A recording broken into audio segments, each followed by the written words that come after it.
آپ نے بات کی کہ 2 ملکوں کی بات کی تھی انہوں نے 10 سال پہلے، پاکستان اور ایران. پاکستان کو انہوں نے پورا ان کا گیم پلان تھا، انہوں نے بہت اچھے سے پرفارم کیا، بہت اچھے سے کھیلا. At the end of the day match won کر گئے. وہ ساری صورتحال ان کے لیے ون ون سچویشن ہے پاکستان کے اندر پریٹی مچ ابھی. ہاں بہت حد تک. کچھ ابھی بھی چیزیں موجود ہیں، جیسے کہ کچھ پارٹیز بھی ہیں، کچھ اس طرح کے گروپس ہیں جو ابھی بھی کام کر رہے ہیں اور بڑا اچھا کام کر رہے ہیں، اور بعض اوقات ان کو بڑی کامیابی بھی مل جاتی ہے. لیکن دوسری طرف ایران ہے. ایران کو خاموش کرنے کے لیے، ایران کو چپ کرانے کے لیے بہت محنت کی انہوں نے.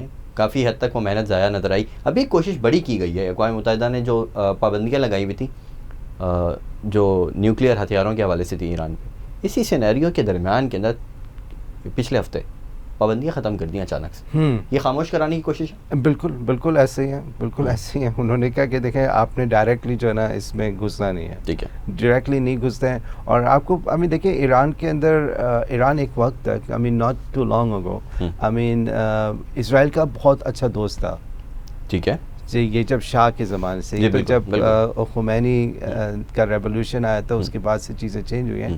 لیکن ان کی ابھی بھی اندر ایک سیگمنٹ آف دا سوسائٹی ہے which is very close to the west. Iran کے اندر بھی ایسا ہے، اور وہی چیز کو وہ ایکسپلائٹ کرتے ہیں. ٹھیک ہے نا. ایران کے اندر بھی جو آپ کا جو ابھی جو فارم آف گورنمنٹ ہے، it's always under constant pressure. اتنے سالوں سے ان کے اوپر جو سینکشنز رکھی تھی، بات وہی ہے نا. جس طرح سے فلسطین کے اندر یہ جس طرح سے پریشر بلڈنگ کرتے ہیں، انہوں نے اس طرح سے ایران کے ساتھ بھی پریشر بلڈنگ کی ہوئی ہے، کیوبا کے ساتھ بھی، وینیزویلا کے ساتھ بھی، ایسے بہت سارے ممالک کے، نارتھ کوریا کے ساتھ یہ پریشر بلڈنگ اس لیے کرتے ہیں کہ یہ ویسے تو کہتے ہیں کہ بھائی ہم تو کلیکٹیو پنشمنٹ پہ بلیو نہیں کرتے، لیکن ان کے جو ایکشنز ہوتے ہیں وہ یہی ہوتے ہیں کہ بھائی ہم اس طرح سے پریشر ڈالیں گے تاکہ ان کی عوام ان کے خلاف ہو جائے. یہ مائنڈ سیٹ ہے. اور اس چیز کو ایکسپلائٹ کرتا ہوں. ایسے لوگ مل جاتے ہیں ان کو، ایسی بات نہیں ہے. ہر ملک میں ایسے عناصر ہوتے ہیں جو ویک لنکس ہوتے ہیں، اور ویک لنکس کو یہ لوگ ایکسپلائٹ کرتے ہیں. ایران کے اندر بھی آپ نے دیکھا پچھلے کئی سالوں سے سابوٹاج کے جو ہے ایونٹس ہوتے رہے. بہت سارے ان کے نیوکلیئر سائٹس کو ٹارگٹ کیا، ان کی سینٹریفیوجز جہاں پہ رکھے تو نیوکلیئر فیسلٹیز کو ہیک کیا، وائرسز بھجوائے وہاں پہ. تو یہ تو ویک لنکس کے تھرو ہوتے ہیں نا.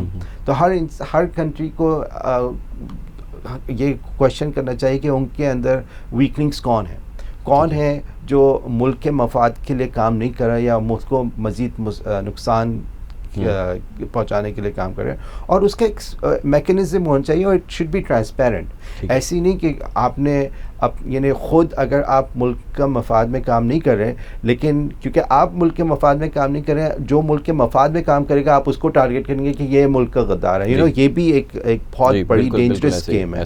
لیکن اس کے پیچھے ایک اسٹرانگ میکینزم ہونا چاہیے، رول آف لا ہونا چاہیے کہ everybody should be held accountable. اور اتنی اتھارٹی ہونی چاہیے کہ اگر جو الزام لگا رہا ہے اس کو، اگر جھوٹا الزام لگا ہے، جیسے اسلام میں اس کی سزا ہے. بھئی اگر آپ جھوٹا الزام کسی پہ لگائیں گے تو اور یہ ثابت ہو جائے گا، پھر تو آپ کے اوپر اس کی پینلٹی ہے. ڈیپینڈنگ آن دی آپ نے کس پہ الزام لگایا اور کس نیچر کا وہ الزام ہے. تو وہ چیز ہمارے اندر بھی نہیں اصل میں. یعنی یہاں پر جس کو دیکھو سب ایک دوسرے کو ٹارگٹ کریں، لیکن اس کے پیچھے اصل چیز کیا ہوتی ہے وہ کبھی سامنے نہیں آتی، کیونکہ وہ خود اکاؤنٹیبل نہیں ہوتے ہیں. بالکل ایسے. تو یہ چیز دنیا کے اندر باقی ممالک میں بھی ہے، اور ایران کے اندر بھی، اور ہر جگہ یہ بیسیکلی پوائنٹ ہے جس کو ہمیں کیئرفل رہنا چاہیے. رائٹ.